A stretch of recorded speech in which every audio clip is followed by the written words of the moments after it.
So this story comes from Australia, and I wanted to cover this story because I have some Australian subscribers on YouTube and also some Australian followers on TikTok. So I want to show them some love too.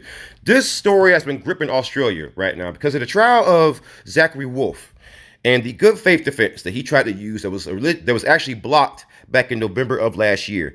And the reason why he tried to use a good faith defense is because he shot and killed a 19-year-old man in Australia by the name of Kumanjayi Walker. And Kumanjayi Walker was, by all accounts, innocent. By all accounts, should not have been gunned down.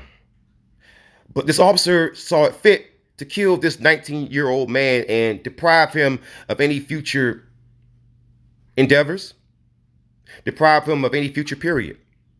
And so I want to cover this story to show you that the problem with police brutality is not just an American issue. And so back in November of 2019, Kumanjayi Walker stabbed Wolf with a pair of surgical scissors, and then that's when Wolf shot him 3 times. And the court ruled back in November of last year that Wolf could not use the immunity clause in the Police Administration Act. So basically, he's on his own. He has to justify his actions without using the immunity clause that's in that particular Australian territory.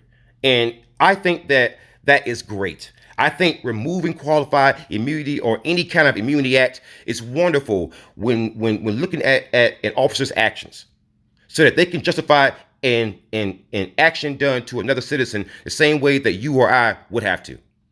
And so now Wolf is facing murder charges and also alternative offenses of manslaughter and engaging in a violent act causing death. And so the case of Kumanjayi Walker has gained national significance in Australia because Kumanjayi Walker was an indigenous man. And indigenous people in that country have been long abused, land taken, their women, their children abused, trafficked, men killed, mistreated, and they've been treated as second-class citizens on their own land.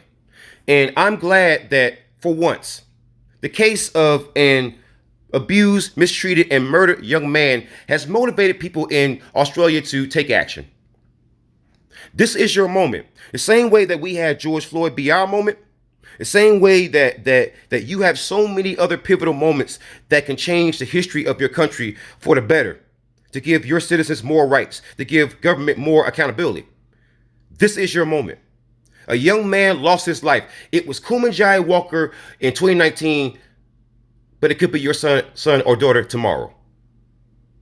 So the time for outrage, the time for revolution is now.